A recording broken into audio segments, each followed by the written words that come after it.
Cinema ഹച്ചിരിമ തിടുക്കത്തിൽ അരങ്ങത്തൊന്നുദിച്ചിടണ്ടേ ഒരു വരമത്തു cinema cinema തുടക്കത്തിൽ എടുത്തിട്ടൊന്നുരച്ചിടണ്ടേ ഓ ദൂരെ ദൂരെ ചിരിമ ദൂരത്തല്ലോ താരം ചാരത്തുണ്ടല്ലോ അമ്മേലെ കുട്ടി ചാടിക്കേറാം താരക്കൂട്ടത്തിൽ നീയും കേറിക്കൂടണ്ടേ അമ്മാനെ തേടി പാറിപ്പോകണ്ടേ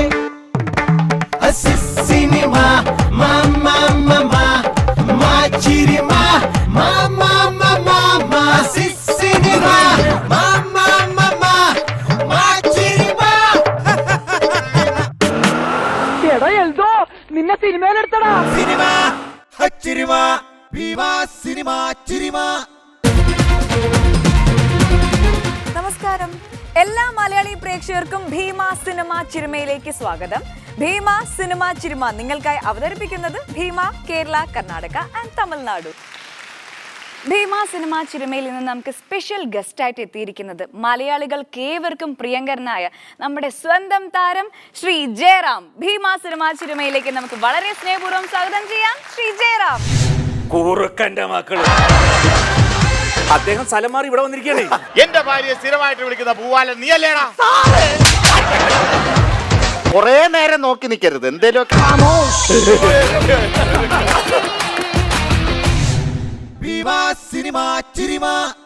കോളേജിൽ പരിപാടിക്ക് പോകുന്നത്ര റിസ്ക് ഉള്ള ഒരു ഉദ്ഘാടന പരിപാടികൾ വേറെ ഇല്ല. അത് ഈ കാലഘട്ടത്തിൽ വലിയ കുഴപ്പമില്ല. പണ്ടായിരുന്നു. പണ്ട് അങ്ങനെ പ്രശ്നങ്ങളുണ്ടായിരുന്നു. ഇപ്പൊ എല്ലാം നല്ല കുട്ടികളാണ് എല്ലാം. ഇപ്പൊ അങ്ങനെ ഒരു പണ്ട് നമ്മള് ഈ ഗസ്റ്റുകളെക്കാളും കേവന്മാരാണ് നമ്മളെന്ന് കാണിക്കാൻ കുട്ടികൾക്കൊരു ടെൻഡൻസി ഉണ്ട്. അവരെ കൂകി, അവരെ അപമാനിച്ച്, അവരെ അല്ല അത് നമ്മളൊരു അങ്ങനെ എടുത്താൽ മതി, ആ ഒരു സെൻസിൽ എടുത്താൽ മതി. കോളേജിൽ പോകുമ്പോൾ കൂവലുണ്ടാവും, അതുണ്ടാവും. ഇപ്പൊ ചിലവരുണ്ട് സിനിമയ്ക്കകത്ത്. ഇപ്പോൾ ഒരു മരിച്ചുപോയ റെസ്പെക്റ്റോടു കൂടി തന്നെ പറയാം, MS തൃപ്പൂണിത്തുറ, അദ്ദേഹത്തോടുള്ള എല്ലാ ആദരവ് പ്രകടിപ്പിച്ചുകൊണ്ട് തന്നെ പറയാം. MS ചേട്ടന് പെട്ടെന്ന് ദേഷ്യം വരും, തുറന്നടിക്കും.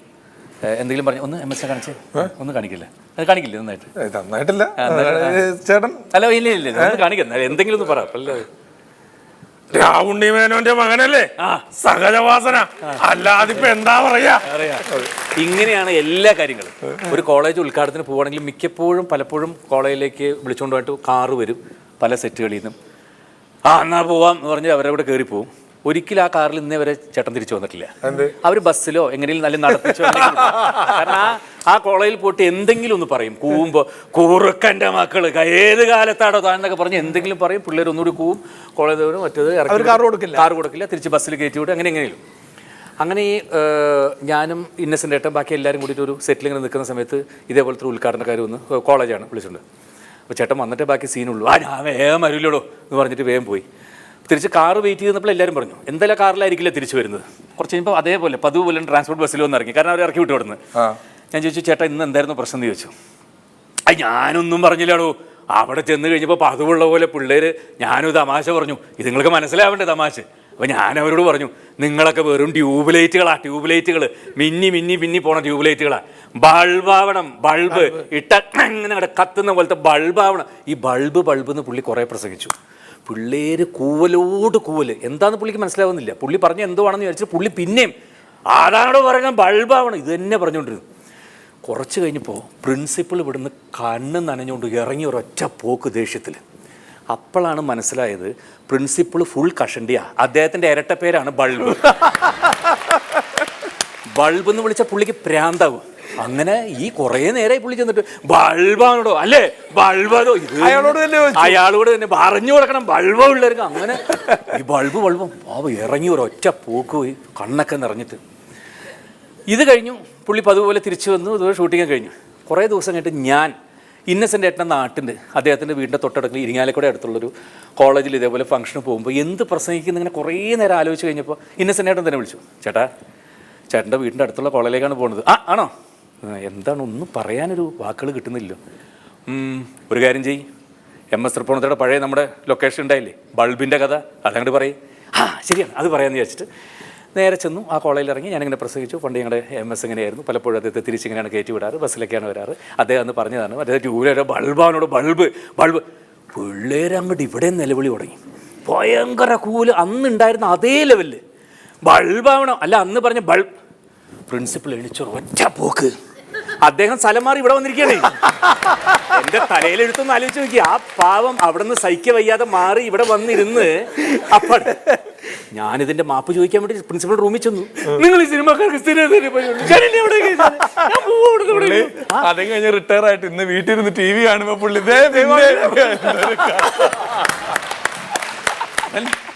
പ്രിൻസിപ്പലിന്റെ റൂമിൽ ചെന്നപ്പോൾ അങ്ങനെ ഫുൾ കഷണ്ടിയാണ്. ആ ബാക്കിൽ നിന്ന് ജനലിൽ നിന്ന് ഇങ്ങനെ സൂര്യ വിളിച്ച് അടിച്ചിട്ട് ഇവിടെ തിളങ്ങുമ്പോൾ സത്യം പറഞ്ഞ് എനിക്കേ ചിരി വന്നിട്ടോ. ബൾബ് യഥാർത്ഥ ബൾബ് തന്നെയായിരുന്നു അത്. പാവം ഇത് ആ TV അദ്ദേഹം കാണുന്നുണ്ടെങ്കിൽ ക്ഷമിക്കുക. ഈ TV തല്ലി പൊട്ടിച്ചു. ഇത് പറയാൻ പുള്ളി കണ്ടിട്ടുണ്ടാവില്ല, ക്ഷമ കണ്ടിട്ടുണ്ടാവില്ല, അതിന് മുമ്പേ കണ്ടിട്ടുണ്ടാവുള്ളൂ. എന്തായാലും നമുക്ക് ഈ കാലഘട്ടത്തിലെ ആ മിമിക്രി കലാകാരനെ ഈ വേദിയിലേക്ക് ക്ഷണിക്കാം. അൻസാർ, കൊല്ലം അൻസാർ.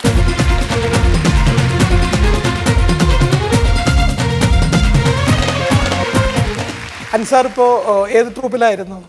ഞാൻ തിരുവനന്തപുരം ഹാസ്യ കൈരളി സരിക സാഗര ട്രൂപ്പിലൊക്കെ ആയിരുന്നു. ഈ ജയറാമൊക്കെ മിമിക്രി അവതരിപ്പിക്കുന്ന ഒരു കലാകാരൻ എന്ന നിലയിൽ അഭിമാനം തോന്നുന്നൊരു നിമിഷമാണ്.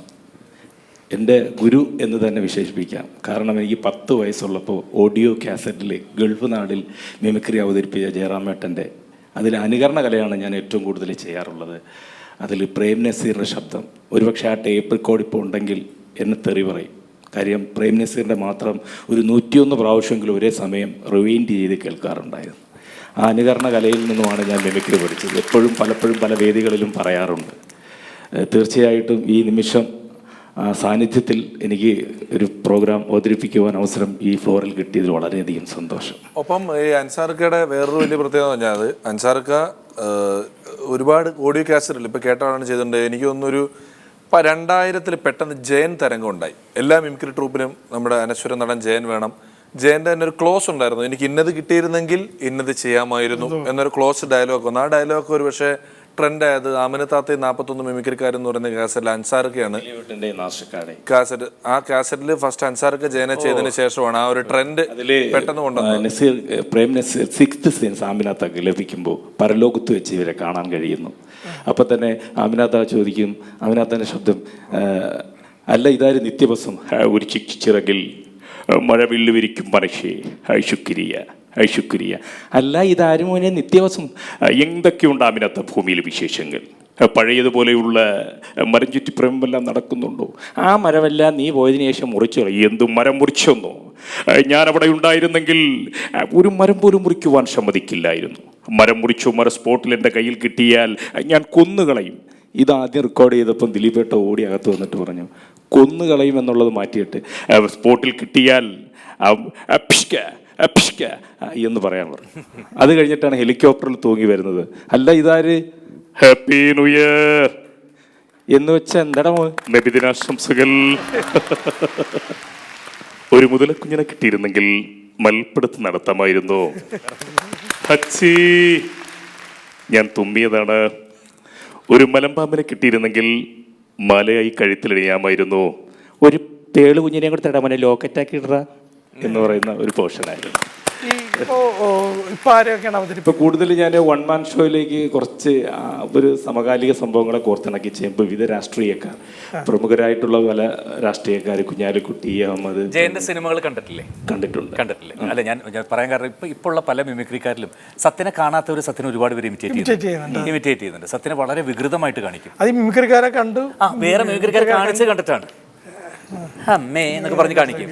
ഇവരാരും സത്യനെ കണ്ടിട്ടൊന്നുമില്ല. വേറൊരു മീഡിയയിൽ എനിക്കൊരു ഈ ജയന്റെ ഒരു ട്രെൻഡ് നസീർക്ക് അടുത്തുണ്ടായിരുന്നു. അപരമാർ നഗരത്തിലെടുത്ത് ഞാൻ ആദ്യമായി ജയനെ കൊണ്ടുവന്നു എന്നുള്ളൊരു ശ്രീകണ്ഠനാഥൻ ഷോയിൽ. അപ്പോൾ ഈ കാലഘട്ടത്തിൽ ജയൻ ജീവിച്ചിരിപ്പുണ്ടെങ്കിൽ അൻസാറിൻ്റെ നോട്ടത്തിൽ ജയൻ എങ്ങനെയായിരിക്കും സംസാരിക്കുക? അപ്പോൾ ഈ കിങ്ങിലെ ഡയലോഗ് പറഞ്ഞു, ഇന്ത്യൻ ഭരണ സർവീസ്, അതിൻ്റെ അർത്ഥം എന്താണെന്ന് നിങ്ങൾക്കറിയോ? അതറിയണമെങ്കിൽ ആദ്യം നീ ഇന്ത്യയെക്കുറിച്ച് അറിയണം.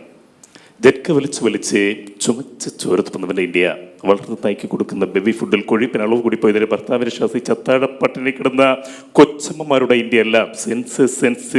സെൻസിറ്റിവിറ്റിയൊക്കെ ഉണ്ടായിരിക്കണം. ഈ രാഷ്ട്രീയക്കാര് നമ്മുടെ ഇന്ന് ഈ ഫ്ലോറിലെത്തിയാൽ അത് സിദ്ദിഖ് സാറിന്റെ ശബ്ദത്തിൽ തന്നെ, പ്രിയമുള്ളവരെ, ഇന്നത്തെ പരിപാടിയിൽ വിശിഷ്ട അതിഥികൾ എത്തിയിട്ടുണ്ട്. ബഹുമാനപ്പെട്ട നമ്മളെല്ലാവരും ഇഷ്ടപ്പെടുന്ന കേരളത്തിലെ മുഖ്യമന്ത്രി വളരെ നല്ല ഒരു പരിപാടിയാണ്. ഈ ഇടക്കാലത്ത് മാനസികമായിട്ടുള്ള ടെൻഷൻ ഉള്ളപ്പോഴും സിനിമ പരിപാടി മുടങ്ങാതെ കാണുന്ന ഒരു വ്യക്തിയാണ് ഞാൻ. മാത്രവുമല്ല, അതിൻ്റെ മറ്റൊരു പ്രത്യേകത, ഒരു പരിപാടിയിലും ഇല്ലാത്ത സെലിബ്രേറ്റിംഗ്, നമ്മളെല്ലാവരും ഇഷ്ടപ്പെടുന്ന, നമ്മുടെ മനസ്സുകളിൽ താലോലിക്കുന്ന ആ ഇഷ്ടമുള്ള നടന്മാരുടെ പഴയ സംഭവങ്ങൾ നമ്മളോട് പങ്കുവെക്കുന്നത് തന്നെയാണ് ഒരു വേറിട്ട കാഴ്ച. ഇതിന് അതിവേഗം ബഹുദൂരമെന്ന നിലയിൽ ഈ പരിപാടി മുന്നോട്ട് പോകട്ടെ എന്ന് ആശംസിക്കുകയാണ്. എൻ്റെ ഏറ്റവും അടുത്തൊരു സുഹൃത്തുണ്ട്, പ്രതിരോധ വകുപ്പ് മന്ത്രിയായിരുന്ന അദ്ദേഹത്തിന് വളരെ സന്തോഷമുള്ള കാര്യമാണ്. എന്തുകൊണ്ട് പറയാതിരിക്കും? വരുന്ന സെലിബ്രിറ്റികൾ പറയണ്ട എന്ന് വിചാരിക്കാത്ത കാര്യങ്ങൾ ഇവരെ പറഞ്ഞു പോകും. ആ മനുഷ്യനെ രണ്ട് കയ്യിൽ പോക്കറ്റിലിട്ടത് അതിൻ്റെ ഡയറക്ഷൻ മിസ്റ്റർ സിദ്ദീഖ് ചില കാര്യങ്ങൾ അങ്ങോട്ട് ചോദിക്കുമ്പോൾ അറിയാതെ അങ്ങ് പറഞ്ഞു പോകും. വളരെ സന്തോഷമുള്ള വാക്കുകളും സന്തോഷമുള്ള ഒരു പരിപാടിയുമാണ്. വളരെ നല്ല കാര്യമാണ്. സത്യം പറഞ്ഞാൽ എനിക്ക് കലാകാരന്മാരോടും കായിക അഭ്യർത്ഥികളൊക്കെ വളരെ സന്തോഷമാണ്. കാരണം അറിയാത്ത പണി ചെയ്യുന്നൊരു വ്യക്തിയാണ് ഞാൻ. AK-47 പെറ്റ തള്ളകളെ എൻ്റെ ജീവിതത്തിൽ നേരിട്ട് കണ്ടിട്ടില്ല. അതിലെത്ര ഉണ്ടെന്ന് എനിക്കറിയത്തില്ല. പക്ഷെ കിട്ടിയില്ലേ പല മേഖലകളും. അത് എവിടെ വേണമെങ്കിലും മുന്നിലെത്താൻ പ്രയത്നിക്കുക, അത്രമാത്രമേ. കുഞ്ഞാലിക്കുട്ടി എന്താ ഉണ്ട്, ഒരു പ്രശ്നവുമില്ല. പല പ്രശ്നങ്ങളെ അതിജീവിച്ച് മുന്നോട്ട് വന്നുള്ളൊരു വ്യക്തിയാണ്. റിയാലിറ്റി ഷോകൾ കണ്ടമാനമുള്ള സമയത്താണ് മഴവിൽ മനോരമയിലെ സിനിമ എന്ന പരിപാടി വന്നത്. വളരെ മനോഹരമായ റേറ്റിംഗിൽ നമ്പർ 1 ആയിട്ട് മുന്നോട്ട് പോകുന്ന പരിപാടിയാണ്, അതിജീവിച്ച് പോകുന്ന പരിപാടിയാണ്. എല്ലാവിധ ആശംസകളും നേർന്നുകൊള്ളുകയാണ്. എൻ്റെ ഇഹാമ സാഹിബുണ്ട്, വളരെ നല്ല കാര്യമാണ്. കലാഭവമണി തന്നെ തുടങ്ങിയ കാലത്തെ ആദ്യത്തെ പരിപാടികൾ ഈ ഫ്ലോറിൽ വന്ന് ചെയ്യാന്ന് പറഞ്ഞാൽ I think different. The greatest number 1. I like it that. Sachin Tendulkar on, hi, sex is like Nokia connecting. My favorite program, Cinema Chirima. Thank you very much. Mr. MMS. വളരെ നല്ല, സത്യം പറഞ്ഞ നല്ല പരിപാടിയാണ്. എനിക്ക് വളരെയധികം ഇഷ്ടപ്പെട്ടുള്ള പരിപാടിയാണ്. ഈ പരിപാടിക്ക് എല്ലാവിധ ആശംസകളും ഞാൻ നേർന്നുകൊള്ളുകയാണ്. നമ്മുടെ ബഹുമാനപ്പെട്ട KM മാണി വളരെ നല്ല കാര്യമാണ്. സത്യം പറഞ്ഞാൽ എൻ്റെ കുടുംബസമേതം കാണുന്ന ഒരു പരിപാടി. ഇതിൻ്റെ ഉദ്ദേശ ലക്ഷ്യം തന്നെ ജീവകാരുണ്യ പ്രവർത്തനം. അതാണ് എനിക്ക് ഏറ്റവും ഇഷ്ടപ്പെട്ടത്. എന്നിൽ നിന്നും നിങ്ങൾക്ക് ധനം ശേഖരിക്കൊണ്ട് പ്രതീക്ഷിക്കാം. എല്ലാവിധ ആശംസകളും നേരുകയാണ്. പ്രതിപക്ഷ നേതാവ്, എന്നെ കണ്ടു കഴിഞ്ഞാലേ ചിരിക്കുന്ന പൈസ ഇല്ല. പലരുടെയും വിമർശനം അതാണ്. പക്ഷേങ്കിൽ ഞാൻ ഈ പരിപാടി കാണുമ്പോൾ പൊട്ടി ചിരിക്കും. കിടന്നും കമന്നുമൊക്കെ വീട്ടിലിരുന്ന് ചിരിക്കും. പക്ഷെ ഈ പരിപാടിയുടെ വിജയത്തിൻ്റെ പ്രത്യേകത, ഇതിൻ്റെ അവതരണം മിസ്റ്റർ ഡയറക്ഷൻ ചെയ്യുന്ന ആൾ ഇടതുവശം ചേർന്ന് നിന്നാണ് ഈ പരിപാടി ചെയ്യുന്നത്. വരുന്ന സെലിബ്രിറ്റിയും ഇടതുവശത്താണ് നിൽക്കുന്നത്. ഇതിൻ്റെ വിജയം മറ്റൊന്നുമല്ല. അതുകൊണ്ട് എല്ലാവിധ ആശംസകളും. ലാൽ സലാം. അതുപോലെ എൻ്റെ കുടുംബത്തിൽ നിന്നും ഉണ്ണുകയും ഉറങ്ങുകയും ചെയ്തൊരു വ്യക്തിയുണ്ട്, കൊല്ലത്തുകാരനാണ്.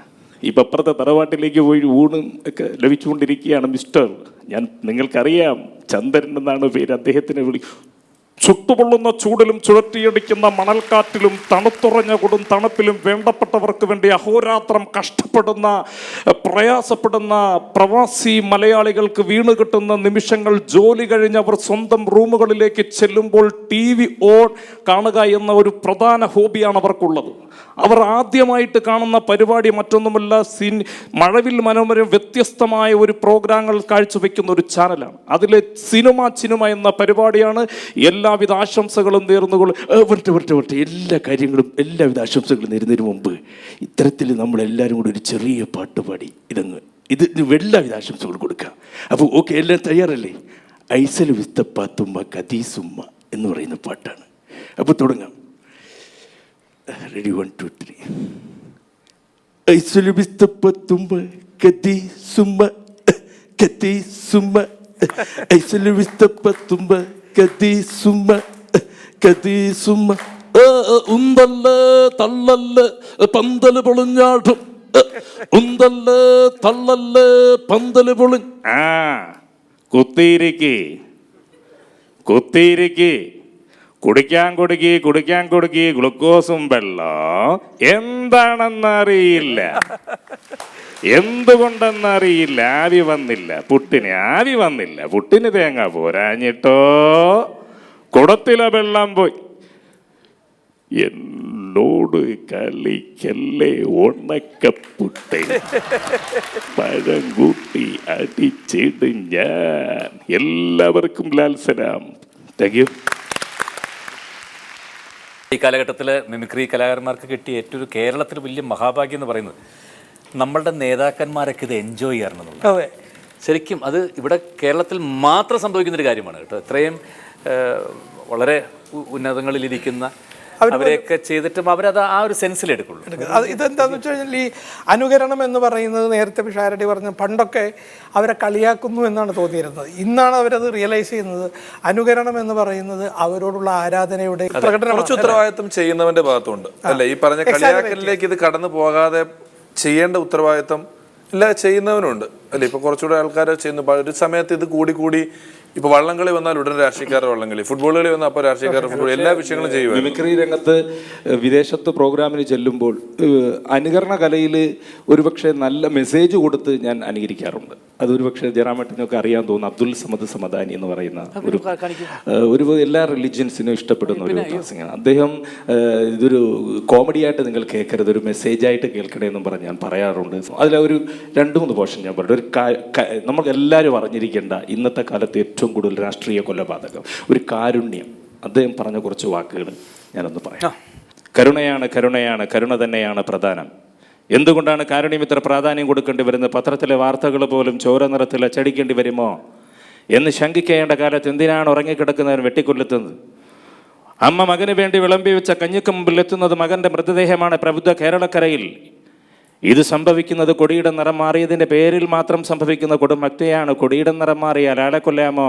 കൊടിയുടെ നിറം മാറിയാൽ മനുഷ്യൻ ഹനിക്കാമോ? ജാതി മാറിയാൽ, മതം മാറിയാൽ, സമുദായം മാറിയാൽ, രാഷ്ട്രീയ കക്ഷികളുടെ തത്വസിദ്ധാന്തങ്ങളുടെ ഭരണഘടനയുടെ പേജുകൾ മാറിപ്പോയാൽ അതിൻ്റെ പേരിൽ വിലപ്പെട്ട മനുഷ്യനെ, പ്രപഞ്ചത്തിലെ മുഖ്യ കഥാപാത്രമേ മനുഷ്യനെ. പരസ്പര സഹകരണമാണ് പ്രപഞ്ചത്തിലെ കാതലായ ഭാഗം.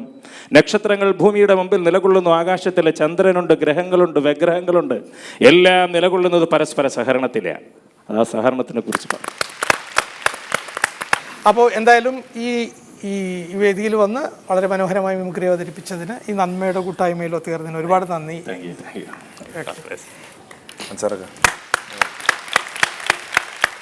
നമ്മളിത്തരം കലാകാരന്മാരെ പ്രോത്സാഹിപ്പിക്കുന്നതിനോടൊപ്പം നമ്മളുടെ ഈ പ്രോഗ്രാമിൻ്റെ പരമപ്രധാനമായ ഉദ്ദേശം തന്നെ ചാരിറ്റിയാണ്. ചാരിറ്റി നമ്മളെ വിട്ടുപിരിഞ്ഞു പോയ മിമിക്രി കലാകാരന്മാരുണ്ട്, ജീവിതത്തിലൊന്നും സമ്പാദിക്കാതെ അങ്ങനെ രോഗങ്ങൾ കൊണ്ട് വിഷമിക്കുന്നവരുണ്ട്, മരിച്ചുപോയവരുണ്ട്, അപകടങ്ങൾ പറ്റിയവരുണ്ട്. അവരെയൊക്കെ സഹായിക്കുക, അവർക്കുള്ളൊരു ഫണ്ടിന് വേണ്ടിയാണ് നമ്മൾ ഈ ഷോ. ഇന്ന് നമ്മൾ ഈ വേദിയിൽ അങ്ങനെ ഒരു കുടുംബത്തിനു കൂടി സഹായം നൽകുകയാണ് ജയറാമിന്റെ കൈകൊണ്ട്. ആരുടെയാണ് അത് എന്ന് പറഞ്ഞു കഴിഞ്ഞാല് അദ്ദേഹം അതിപ്പോൾ ഞാൻ ഈ വേദിയിൽ ഉണ്ടാകേണ്ടി വന്നത് ഒരു പക്ഷേ നിയോഗമായിരിക്കാം. അതൊരു ഭാഗ്യമെന്ന് നമുക്ക് ഒരിക്കലും പറയാൻ പാടില്ല. കാരണം ഇങ്ങനെ ഒരു അവസരം വരാതിരിക്കണമെന്ന് ആഗ്രഹിക്കുന്നവരാണ് നമ്മളെല്ലാവരും. മിമിക്രിയിൽ ഏറ്റവും അദ്ദേഹം ചെയ്ത താരങ്ങളെയൊന്നും വേറെ ആരും അനുകരിച്ചിട്ടില്ലാത്ത രീതിയിൽ അനുകരിക്കുന്ന ഒരു കലാകാരനായിരുന്നു. അടൂർ ബാസി ചേട്ടനെയും പഴയ നടൻ രാഘവനെയൊക്കെ അനുകരിക്കുന്ന ഒരു കലാകാരനായിരുന്നു.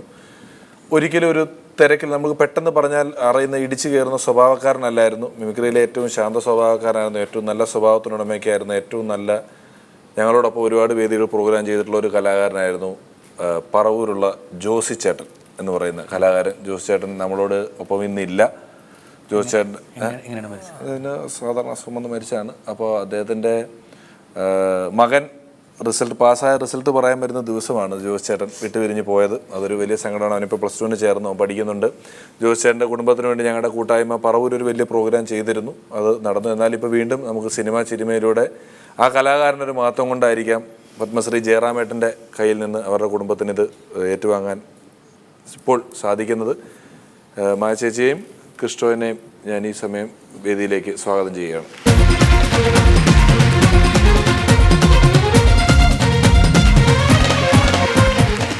ക്രിസ്റ്റോ നല്ല ഒരു മിമിക്രി ചെറുതായിട്ടൊരു സൈഡിൽ നിന്ന് തുടങ്ങിയിട്ടുണ്ട്. അതെ, അത് നമ്മളിപ്പോ ഇതിന് അല്ലെങ്കിൽ അത് വളരെ വേറെ മൂഡായിപ്പോ നമുക്ക്. ഇത് ജോസ് ചേട്ടന് ഉള്ളൊരു ജോസ് ചേട്ടൻ എവിടെ ആകാശത്ത് കാണുമ്പോൾ ഇതൊരു സന്തോഷമാണ് ഈ വേദിയിൽ ക്രിസ്റ്റോയുടെ പരിപാടി എന്ന് പറയുന്നത്. ഫസ്റ്റ് ടൈമാണ് ഞാൻ പ്രാക്ടീസ് ചെയ്യാനുള്ളൂ. ലാലോലക്സിന്റെ ശബ്ദം ചന്ദ്രദാസ് അല്ലേ? ഞാൻ ഡോക്ടർ ഹരികുമാര മേനോൻ. ഇതെന്റെ കസിന അനിത. അനിതയ്ക്ക് മനസ്സിലായില്ലേ? മുമ്പൊരിക്കൽ മാധവിയുടെ ഒരു കവിതയെപ്പറ്റി ഞാൻ പറഞ്ഞില്ലേ? അദ്ദേഹത്തെ ടീച്ചന്ദ്രദാസ. നന്നായി വരട്ടെ. കാരണം ലാലു ലസന്റെ ശബ്ദത്തോടു കൂടിയാണ് ഇന്ന് മലയാളത്തിലുള്ള ഒരു നടനെ ഞാൻ ആദ്യമായിട്ട് പരിചയപ്പെടുന്നു. ആരാണ്? ശ്രീ ഗോപാലകൃഷ്ണൻ, ദിലീപിനെ. കാരണം ദിലീപിനെ ഞാൻ ഫസ്റ്റ് കാണുന്നത് കലാഭവനിൽ മിമിക്രി, നമ്മുടെ ബോംബെക്ക് മിമിക്രി പോകാൻ വേണ്ടിയിട്ട് ബോംബെയിലെ പ്രോഗ്രാമിന് പോകുമ്പോൾ ബസ്സൊക്കെ റെഡി ആയിട്ട് നിൽക്കുകയാണ്. പെട്ടെന്ന് നോർത്തിൽ അപ്പുറത്ത് ഹൈലൈറ്റിൻ്റെ ഇപ്പുറത്തുള്ള ഹോട്ടലിൽ ഭക്ഷണം കഴിക്കാൻ വേണ്ടി ഞാൻ പെട്ടെന്ന് റോഡ് ക്രോസ് ചെയ്യാൻ നിൽക്കുമ്പോഴാണ് പുറകിൽ നിന്ന് ഇതേപോലെ ഒരാൾ, ചേട്ടാ എൻ്റെ പേര് ഗോപാലകൃഷ്ണൻ എന്നാണ്, ഞാനിങ്ങനെ മഹാരാഷ്ട്രയിൽ പഠിക്കുന്നതാണ്, എനിക്കൊന്നൊരു മിമിക്രി എന്ന് ചേട്ടനോട് കാണിക്കണമെന്ന്. ഞാൻ പറഞ്ഞു അതെയാ. അപ്പോൾ ക്രോസ് ചെയ്യാൻ നിൽക്കുക. എന്ത് കാണിക്കും? ലാലു ലസനെ ഒന്നും ആരും കാണിച്ചിട്ടില്ല, ഒന്ന് കാണിച്ചേ. അമ്മയോട് ഞാൻ അമ്മയെ പറഞ്ഞല്ലേ, കൊള്ളാം നീ വാ. വണ്ടി നേരെ കൊണ്ടുപോയി. ഞങ്ങൾ ഒറ്റ ഇതേ പറഞ്ഞുള്ളൂ. അതേപോലെ ഏതെങ്കിലും ഒരെണ്ണം കൂടെ നന്നായിരിക്കട്ടെ. ഇത് തുടക്കം കേൾക്കുമ്പോൾ കമ്പനി ഇത് ഇങ്ങടെ പണിയാണല്ലേ. ഇങ്ങടത്ത് ഞാൻ പറഞ്ഞല്ലേ ക്രിസ്ത്യയുടെ കാര്യം.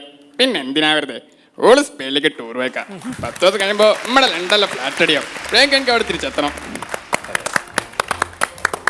ഇനി ചടങ്ങിലേക്ക് കിടക്കാം.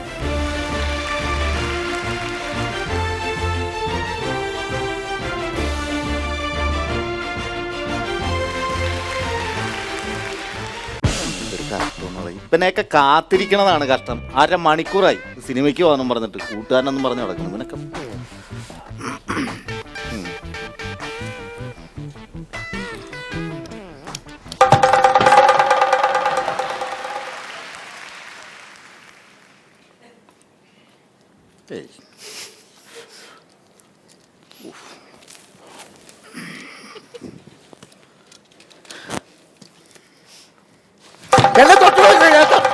അറിയത്തില്ലെന്നെ.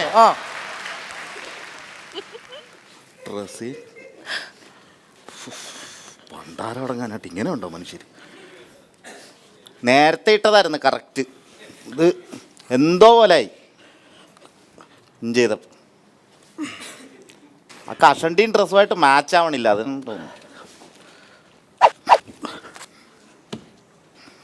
എന്തൊരു കഷ്ടമെന്ന് പറയുന്നത്. ഇതാ ഞാൻ നേരത്തെ പറഞ്ഞു. ഇതാകുമ്പോ കുഴപ്പമില്ല. അത്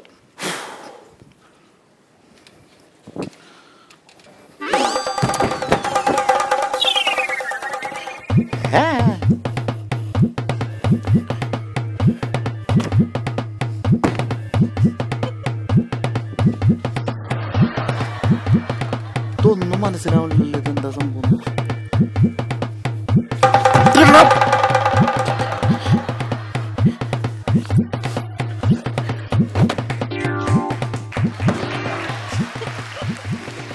കണ്ണാടിയും കൂടെ എടുത്തു പോയി.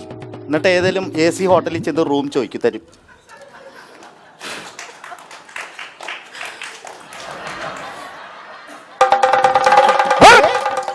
എന്നാ മനുഷ്യനത്? ഇനി ഈ ഡ്രസ് എടുത്തിട്ട് ആ ഡ്രസ് എനിക്ക് തരുമോ? പോടോന്ന് പോയേ. തരികയില്ല. ബസ് പോകല്ലേ. ബസ് അങ്ങടാണ് പോണേ. ചേട്ടാ 9 ബസ് പോയോ? ഇല്ല, പോയില്ല. അയ്യോ അയ്യോ അയ്യോ അയ്യോ എന്തേലും അഴിച്ചിട്ടുണ്ടെന്നുണ്ട്. തൊട്ടപ്പുറത്ത് കംഫർട്ടേഷൻ ഉണ്ട്, അങ്ങടിയല്ലേ. ഒരു പാറ്റക്കറിയ, സോറി. ആണാ? നല്ല മനുഷ്യനാ, കുഴപ്പമില്ല. നാശം വിളിക്കുന്നുണ്ട് ദൈവമേ. സാറേ ഞാൻ ബസ് സ്റ്റോപ്പിലെത്തി സാറേ. സാറേ വന്നോണ്ടിരിക്കുക. അയ്യോ ഇനി ബസ്സും വരുന്നില്ലോ. സാറേ ഞാൻ ആ ഫയൽ ഇപ്പം തന്നെ നോക്കി പറയാം സാറേ. സാറേ ഒരു മിനിറ്റ് സാറേ, ഞാൻ ഇപ്പം തന്നെ നോക്കി പറയാം. ദൈവമേ സാറേ ഒരു മിനിറ്റ്.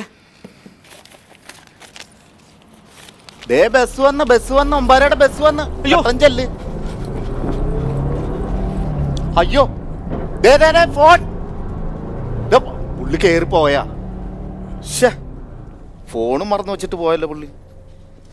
കൊള്ളാല, കിട്ടില്ല ഫോണാണ് കേട്ടാ. വരുമ്പോ കൊടുത്തേക്കാ. എന്തിനാ വെച്ചേക്കണേ? ഓ വൈബ്രേഷൻ ഇട്ടിരിക്ക. ആരാ വിളിക്കണേ? ഹലോ ഹലോ ഹലോ ഹലോ നീ എന്താടാ ഇതുവരെ ഫോൺ എടുക്കാതിരുന്നത് ഞാൻ വിളിച്ചിട്ട്? അയ്യോ ഞാനല്ലത് വേറെ. നീ ഒന്നും മിണ്ടണ്ട. ഞാൻ എത്ര തവണ വിളിച്ചു, പല നമ്പറിൽ നിന്ന് മാറി മാറി വിളിച്ചു. നീ എന്താ ഫോൺ എടുക്കാതിരുന്നേ? അതല്ല നിങ്ങൾ ഉദ്ദേശിക്കുന്ന ആളെ. നീ ഒന്നും പറയണ്ടാന്ന്. നിന്റെ വാക്ക് വിശ്വസിച്ച് വീട്ടിൽ നിന്ന് ബാഗൊക്കെ എടുത്ത് ഒളിച്ചോടാൻ തയ്യാറായി ഞാൻ വരും അങ്ങോട്ട്. ഒളിച്ചോട്ട കേസല്ലേ? ആ പറ. അതെ, നീ എവിടെ നിൽക്കുന്നേ? ഞാനിപ്പോ തൃപ്പൂണിത്തറ ബസ് സ്റ്റാൻഡിന്റെ ഓപ്പോസിറ്റ്. തൃപ്പൂണിത്തറ എറണാകുളത്തല്ലേ ഇത്? അതെ, എറണാകുളത്ത്. ഓക്കെ, നീ അവിടെ തന്നെ നിന്നോട്ടാ. കാരണം നമ്മൾ ഇതുവരെ നേരിട്ട് കണ്ടിട്ടില്ലല്ലോ, ഫോണിൽ കൂടെയുള്ള പരിചയം എങ്ങനെ മാത്രമേ ഉള്ളൂ. കേട്ടില്ല? അല്ല, നമ്മൾ ഇതുവരെ നേരിട്ട് കണ്ടിട്ടില്ലല്ലോ. നേരിട്ട് കണ്ടിട്ടില്ലേ? ഹലോ, അതിന് പറഞ്ഞോ. അതെ, ഞാൻ ചേർത്തലെത്തി. ചേർത്തലെത്തിയാ? അപ്പൊ ഇനി ഒരു അരമണിക്കൂർ മതിയല്ലേ ഇവിടെ വരാൻ? അതെ അതെ അതെ, ഞാനിവിടെ വെയിറ്റ് ചെയ്യാട്ടാ. അവിടെ തന്നെ വെയിറ്റ് ചെയ്യണേ. ഓക്കേടാ മുത്തേ. ഓക്കേടാ മുത്തേ. ഉമ്മ. എങ്ങനെ? ഉമ്മ. ഉമ്മ. അയ്യോ, ഇതെന്താ ഇത്? ഇത് കണ്ടിട്ടില്ല. ഭയങ്കര ഭാഗ്യം കേട്ടാ. കൊടുക്കൂല പോരേ. ഇനി ആരാ? ഹലോ ഹലോ ഹലോ, ഇതാരാണിത്? ഇത് ഞാനാ. ഇതാരാ? എടോ, അത് എൻ്റെ ഫോണാ തന്നെ ഇരിക്കുന്നത്. തന്റെ ഫോൺ എങ്ങനെ? എന്റെ ഫോണല്ലേ എന്റെ ഇരിക്കുന്നത്. താനാരാ? എടോ, കുറച്ചു മുമ്പ് എൻ്റെ കയ്യിൽ നിന്ന് ആ ഫോണൊന്ന് മിസ്സായെന്നേ. ആണോ? താൻ എവിടെ നിൽക്കും? ഞാൻ അങ്ങോട്ട് വരാം. ഏയ്, ഞാൻ അങ്ങ് പോയി ദൂരെ. ഇത് എന്റെ ഫോണുമായിട്ട് ഞാൻ പോകുന്നു. എടോ, അതെ, താൻ ആ ഫോൺ വന്നില്ലെങ്കിലുണ്ടോ ഞാൻ സൈബർ സെല്ലിൽ കംപ്ലൈന്റ് ചെയ്യും. സൈബർ സെല്ലി? അമ്മേ, സിമ്മൂരിയേക്കാം. ഇവനെയൊക്കെ കൊണ്ട് വലിയ. പിന്നെ ആ പെണ്ണ് വിളിക്കണല്ലോ. Hello hello. ആ അതെ, തൃപ്പൂണിത്തറ തന്നെ നിക്കില്ലേ? തൃപ്പൂണിത്തുറ സ്റ്റാൻഡിന്റെ തൊട്ട് ഓപ്പോസിറ്റ് ഒരു കുഞ്ഞ് ബസ് സ്റ്റോപ്പ് എന്നൊക്കെ എഴുതിയിട്ടുണ്ട്. അവിടെ ഇരിക്കുവാ ഞാൻ. അതെ, എനിക്ക് പരിചയമില്ലാത്ത സ്ഥലമാണേ. കുഴപ്പമില്ല. നിന്നെ വിശ്വസിച്ചല്ലേ ഞാൻ ഇറങ്ങി വന്നത്. ധൈര്യമായിട്ട് പോരെ. ഞാനിവിടെ എത്ര സമയം വെയിറ്റ് ചെയ്യില്ലേ? അതെ, നീ കാണാൻ എങ്ങനെയാ? കാണാൻ ഒറ്റ നോട്ടത്തിൽ സുന്ദരനാ. ആഹാ. പിന്നെ കൊറേ നേരം നോക്കി നിൽക്കരുത്. എന്തേലുമൊക്കെ തെറ്റും കുറ്റമൊക്കെ കാണും. അതൊന്നും സാരമില്ല, അതൊക്കെ ഞാൻ സഹിച്ചു. ആണാ? കുഴപ്പമില്ല. ഓക്കെ, ധൈര്യമായിട്ട് വാ. ഓക്കേടാ. പിന്നെ അയ്യോ വെക്കല്ലേ. നേരത്തെ തന്നില്ലേ ഒരു സാധനം? ഒന്നുകൂടെ തരുമോ? അതെന്താ? മറ്റേ അമ്മ. അയ്യോ, അമ്മയില്ല, ഞാൻ ഒറ്റയ്ക്കാ. അമ്മയല്ല, മറ്റേ ഉമ്മ. ഒരെണ്ണം തരൂ. ഓക്കെ, ഉമ്മ. ഓക്കെ. അയ്യോ, ഞാനിത് ഇവളെ കൊണ്ട് പോകുമ്പോഴേ.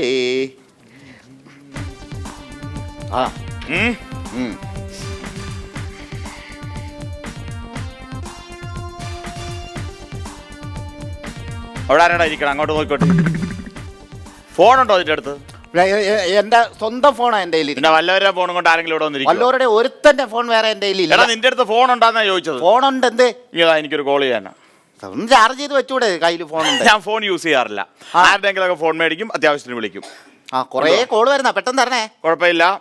ഞാനേ PC പുഷ്കരൻ, പൂച്ചാക്കല പോലീസാ. പൂച്ചാട്ടിയല്ല, പൂച്ചാക്കല പോലീസ് സ്റ്റേഷനിലുള്ള ഈ പോലീസുകാരനാ എന്റെ ഭാര്യയെ ആരൊക്കെയോ രാത്രി വിളിക്കുന്നു. അവളാണെങ്കിൽ നമ്പർ ആർക്ക് കൊടുത്തിട്ടുമില്ല. നിരന്തരം വിളി. ഇത് ആരാണെന്നൊന്നും അറിയണമല്ലോ. അതിനോട്ട് ശ്രമത്തില്ല. ഞാൻ ഒന്ന് വിളിക്കട്ടെ. ഹലോ, ബിസിയാ? വിളിക്കും, ഇങ്ങോട്ട് വിളിക്കും. പക്ഷെ അവള് നമ്പർ കൊടുക്കാനുള്ള നമ്പർ എങ്ങനെയോ സ്പ്രെഡ് ആവുന്നുണ്ട്. ആണോ? ഇതാണോ ഭാര്യയുടെ നമ്പർ? ഭാര്യയുടെ നമ്പരാ. അപ്പൊ പിന്നെ എങ്ങനെ അത് ബിസി ആവണേ? അതറിയില്ല. ഞാൻ പലരുടെ ഫോണിൽ നിന്ന് ഇങ്ങനെ വിളിക്കും, പക്ഷെ അവൾ ആരൊക്കെ രാത്രി വിളിക്കുന്നുണ്ട്. ചുമ്മാതല്ല.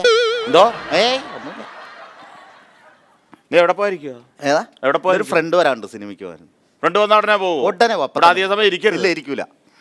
അതെ, അധികം കുത്തല്ലേ. അവളെ ചിലപ്പോൾ വിളിക്കും. അപ്പൊ വിളിക്കുകയാണെങ്കിൽ ഒരു കോള് വന്നിട്ടത് അവളായിരിക്കും. അല്ല, അവളല്ല. അവളായിരിക്കും. ഇത് വേറെ ആരാ? വേറെ എന്റെ ലൈൻ. ആർക്ക് ലൈൻ വെച്ചിട്ട് പോകാൻ നിൽക്കണം? നിനക്ക് ലൈൻ? വിളി നടക്കട്ടെ. ലൈൻ തന്നെ സത്യമായിട്ട്. അയ്യോ, കട്ടായി. എന്തൊരു കഷ്ടമെന്ന് പറയുന്നത്.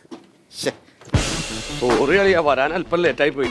ഞാനിങ്ങോട്ട് ഇറങ്ങാൻ നിൽക്കുമ്പോഴേ എന്റെ ഒരു ഫ്രണ്ട് അവന്റെ കല്യാണം വിളിക്കാൻ വന്നു. പെട്ടെന്ന് വാ, നമുക്ക് വേഗം ചെന്നാലേ ടിക്കറ്റ് ഇട്ടുള്ളൂ. ഞാൻ വന്നില്ല. നീ അല്ലടാ സിനിമക്ക് പോവാന്ന് പറഞ്ഞ് രാവിലെ എന്നെ വിളിച്ചത്. എന്നിട്ട് ഞാനിവിടെ വന്നപ്പോ നീ വന്നില്ല. അതെന്ത് പോകൃതനുള്ളത്? സിനിമ കൊള്ളൂലാന്ന് ഞാൻ ഇങ്ങനെ അറിഞ്ഞു. ആര് പറഞ്ഞു? നല്ല കിട്ടുന്ന സിനിമയാണ്, വാന്ന് നമുക്ക്.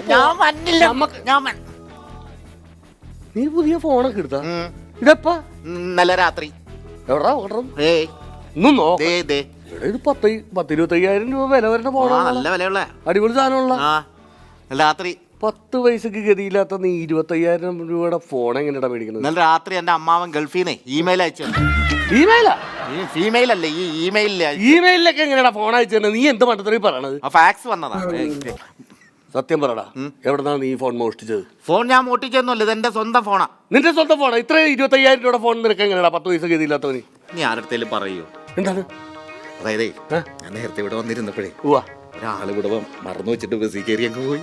ആഹാ, മറന്നു വെച്ച് കിട്ടിയതാണാ? ഏറ്റവും വലിയ വിറ്റെന്താണെന്നറിയോ? ആ. എടാ, ഇതിനകത്തൊരു പെണ്ണ് വിളിച്ചു. ആ. ആ പെണ്ണ് എന്നെ ഈ ഫോൺ ചെയ്യണ ആളെ കണ്ടിട്ടില്ല. ഉവ്വ. ഭയങ്കര ലൈനായടാ ഞാനുമായിട്ട്. പിന്നെ അവളെ വിളിച്ചോടെ പോകാൻ വേണ്ടി ബാഗായിട്ട് ഇങ്ങോട്ട് വന്നോണ്ടിരിക്കുക. ആ പെണ്ണ ഇത് കൊള്ളാലോ, സെറ്റപ്പാണ്. അവള് വിളിക്കുന്നത് ആ പെണ്ണാണോ? ഏയ്, ലൗഡ് സ്പീക്കറിൽ. ലൗഡ് സ്പീക്കറാ?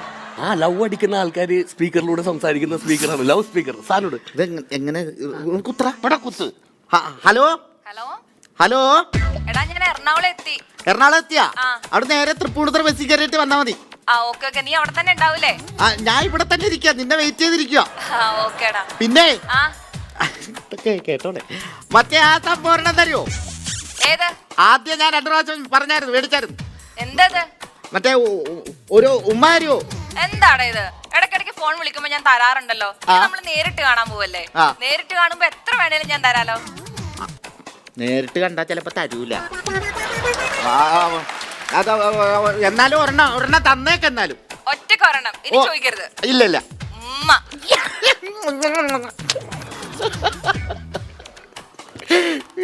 നീ എന്താ ഇരിക്കണേ? ആ ഉമ്മയുടെ സൈഡ് എഫക്റ്റ് അതാണ്. ഇതെന്താ സെറ്റപ്പാണ്. ഈ നമ്പർ ഇതാണ് വിളിച്ചത്. ഈ നമ്പർ പോടാ. ഇല്ലല്ല, അത് വേറൊരാള് വിളിക്കണം. നിക്കേ, ധാരണത് സ്പീക്കറിലുണ്ട്. എന്താ? Hello hello. ഹലോ, ഞാൻ കുറച്ചു മുമ്പ് വിളിച്ച ആളാ, ഫോണിന്റെ ഓണറാ. ഫോണിന്റെ എന്താ?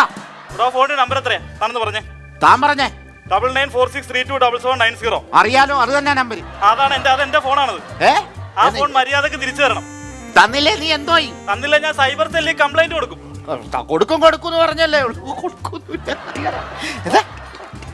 എന്തേ ചേട്ടാ, ഇത് വിഷയമാണ്. അവൻ സൈബർ സെല്ലിൽ കംപ്ലൈന്റ് ചെയ്ത് കഴിഞ്ഞാൽ നീ അകത്ത് പോകും. 25,000 രൂപയുടെ ഫോണിന് വേണ്ടി 25 കൊല്ലം നീ ജയിലിൽ കിടക്കേണ്ടി വരും. പുറലോകം കാണാൻ പറ്റൂല മോനെ. അപ്പൊ മറ്റേ പെണ്ണ അവള് പോരില്ലേ? അതിനെ മറന്നേക്ക് നീ, അതാണ് നല്ലത്. അതിപ്പോ എന്ത് ചെയ്യും? നിനക്ക് ജീവിതമാണോ വേണ്ടത്, അല്ലെങ്കിൽ ആ പെണ്ണാണ്? അത് പോലീസൊക്കെ വരുമെന്ന് പറഞ്ഞു കഴിഞ്ഞാ നീ എടുത്തത് എവിടെയെന്ന് വെച്ചാൽ അവിടെ കൊണ്ടുവച്ചോ. ഞാൻ ഇവിടെ ആയിരുന്നു എടുത്തത്. അവിടെ വെച്ചോ, എന്നിട്ട് വിട്ടു പോവാ. അതെ, എനിക്ക് എന്റെ പെങ്ങളുടെ വീട് വരെ ഒന്ന് അത്യാവശ്യമായിട്ട് പോകാറുണ്ട്. നീ ഒരു പണി വീട്ടിലോട്ട് വിട്ടോ. ആണോ? പുറത്തെങ്ങും ഇറങ്ങാണ്ട് കണ്ട സിനിമക്കും പോകണ്ട കേട്ടാ. പൊക്കോ. പോലീസ് വീട്ടിലോട്ടൊന്നും അന്വേഷിച്ച് വരുമൊന്നുമില്ല. ഞാൻ നോക്കിക്കോളാം, വിട്ടോ നീ. ഞാൻ പെങ്ങളുടെ വീട്ടിൽ പോയിട്ട് പിന്നെ വരാം കേട്ടാ. തിരിഞ്ഞു നോക്കാണ്ട് പോയി നോക്കിക്കണേ, വിട്ടോ. എന്റെ പൊന്നെ മുത്തേ, ഇന്ന് ഞാൻ തകർക്കില്ല.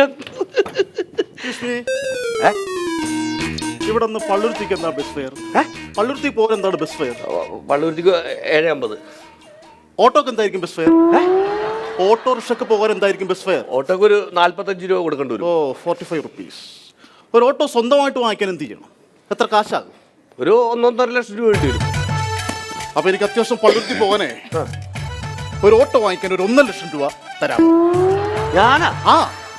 എനിക്ക് 1 ലക്ഷം രൂപ ആവശ്യമുണ്ട് മാഷേ. എന്തായിരുന്നു എന്നോട് എല്ലാവരും കാര്യം ചെയ്യും. ഈ ഡ്രസ് ഞാൻ തരാം, ആ ഡ്രസ് എനിക്ക് തരില്ല. അപ്പൊ ഞാൻ ഫ്ലൈറ്റിന് പോക്കോളാം. പൈലറ്റ്, ഫ്ലൈറ്റിന് പോക്കോളാം ഞാൻ. അവളാ വിളിക്കുന്നത്. Hello hello hello. ഇതെന്താ നിന്റെ സൗണ്ട് വല്ലാണ്ടിരിക്കുന്നേ? ഇല്ല, എന്റെ സൗണ്ടിന് കുഴപ്പമൊന്നുമില്ല. അത് പെട്ടെന്ന് ടെൻഷൻ അടിച്ചപ്പോഴേ നീ അടുത്തെത്തിന്ന് പറഞ്ഞപ്പോ ഒരു ടെൻഷൻ. അതെ, ഞാൻ തൃപ്പൂണിത്തറ എത്തിട്ടാ. എത്തിയാ? എത്തി. തൊട്ടിപ്പുറം കാണുന്ന ബസ് സ്റ്റോപ്പിലോട്ട് വരും. ഞാൻ അവിടെ ഉണ്ട്. അവിടെ നിപ്പുണ്ടാ? അല്ല, നീ ഇട്ടിരിക്കുന്ന ഷർട്ടിന്റെ കളർ എന്താ? ഞാനിങ്ങനെ ഒരു ചെക്ക് ഷർട്ടാണ്, ചെറിയ കുഞ്ഞു ചെക്ക് ഷർട്ട്. അവിടെ ഒറ്റയ്ക്ക് മാറിയിരുന്ന എന്നോട് ഇപ്പൊ ഫോണിൽ സംസാരിക്കുന്ന നീയാണോ? എന്നെ കണ്ടാ? കണ്ട്. എന്നാ ഇങ്ങോട്ട് പോര്. ഓക്കെ, എന്നാ കട്ട് ചെയ്തോ. എന്റെ ദൈവമേ, കിടിലം പീസായിരിക്കണേ.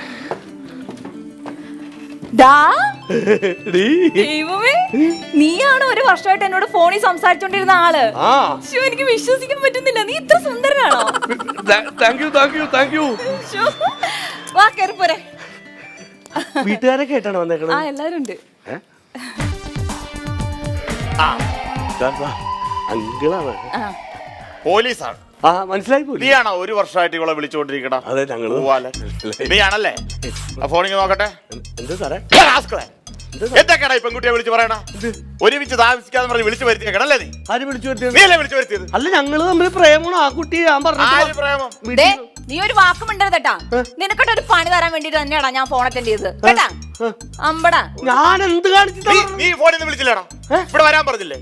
ഒരു ജീവിതം കൊടുക്കാതെ ഉമ്മ ചോദിച്ചില്ലേടാ നീ? ഇനി ഞാൻ ഒരു സത്യം പറയട്ടെ, പറ. ഇതെന്റെ ഫോണല്ല. പിന്നെ ഇത് ഇവിടെ ചടിയാന്നതാണല്ലോ. സത്യമായിട്ട് എന്റെ ഫോണല്ല സാറേ. ആഹാ, ഫോണിൽ നിന്ന് വിളിച്ചപ്പോ പിടിക്കപ്പെട്ട് കഴിഞ്ഞപ്പോ നിന്റെ അല്ലല്ലേ? അല്ല സാറേ, എന്റെ ഫോൺ നീ അവിടെ നിക്കടാ. ഒന്നുമില്ലെന്നേ, ഈ ഫോൺ ഉപയോഗിച്ച് ഇവൻ പെൺകുട്ടികളെ വിളിക്കാറുണ്ട്. ഈ കുട്ടി 1 വർഷമായിട്ട് വിളിച്ച് അനാവശ്യം പറയാ, എന്നിട്ട് വരിക, ഇറങ്ങി വരാൻ പറയാ, കൂടെ താമസിപ്പിക്കാന്ന് പറയാ. സത്യത്തിൽ എന്റെ ഫോണല്ല ഏട്ടാ. ഈ ഫോണിന്നാ ആ നാറി, നിനക്ക് നാണയില്ലടേ കണ്ട പെണ്ണുങ്ങളെ രാത്രിയിലൊക്കെ വിളിച്ച് ശല്യം ചെയ്യാൻ അങ്ങനെ വേണ്ടിയിട്ട്. പറഞ്ഞോട്. ഞാൻ പോകട്ടെ സാറേ. പൊക്കോ സദാചാര പോലീസ് പൊക്കോ. അയ്യോ, സാറേ നീ സത്യം, മിണ്ടരുത് നീ. സത്യമായിട്ട് എന്റെ ഫോൺ. മേടിക്കുന്ന നിന്റെ ഫോണല്ലെന്ന് കൊടുക്ക് പറഞ്ഞു. സാറേ പറഞ്ഞു. പോലീസും എന്തേ? ഒന്നുമില്ലടോ, ആ. 1 കൊല്ലമായിട്ട് ഈ ഫോണിൽ നിന്ന് ഇവൻ ഈ പെൺകുട്ടിയെ വിളിക്കുക. ഇപ്പൊ വീട്ടിൽ നിന്ന് വിളിച്ചിറക്കിയൊക്കെ ഇവന്റെ കൂടെ ജീവിക്കുകയെന്ന് പറഞ്ഞ് വിളിച്ചു ഉമ്മ ചോദിക്കുന്നു. ഉമ്മ അപ്പൊ അവന് കൊടുക്കട്ടെ ഇടി. സുധി, നിന്റെ കയ്യിലിരുന്ന ഫോണില്ലടാ, അതുകൊണ്ട് ഞാൻ പറയടാ. അത് ആരാടാ നീ പറയണം? നിനക്ക് കിട്ടിയതാന്ന് പറയടാ. പിന്നെ ഏതായാലും എനിക്കറിയാമല്ലോ ഈ പെൺകുട്ടി പറയട്ടെ. ഒരു പരിചയമില്ലാത്ത നിന്നെ കണ്ടല്ലോ. അടിയാ. അമ്മയും പെങ്ങളെയും തിരിച്ചറിഞ്ഞൂടാത്ത പന്നി. സോറി. ഓക്കെ പൊക്കോ. മാന്യന്മാര് കണ്ടാടാ, മാന്യന്മാരെ ആടുകൾ താമസിക്കരുത്, വൃത്തിയായിട്ട് കാണിച്ചിട്ട് ഫോൺ ഞാൻ തല്ലി പിടിച്ചു കളയും. നീ ഒന്നും വിട്ടരുത്. കുട്ടി പൊക്കോ. Okay, sir. ഈ കാര്യം ഞാൻ ഏറ്റു. Thank you sir. പൊക്കോ. നിന്നെ ഞാൻ അറസ്റ്റ് ചെയ്തിരിക്കും. എന്ത് കാര്യത്തിലാണ് സാറേ? എന്തിനാണെന്നാ? ഇപ്പോഴാണ് എനിക്കൊരു സത്യം മനസ്സിലായത്. എന്റെ ഭാര്യയെ സ്ഥിരമായിട്ട് വിളിക്കുന്ന പൂവാലൻ നീ അല്ലേടാ? സത്യം.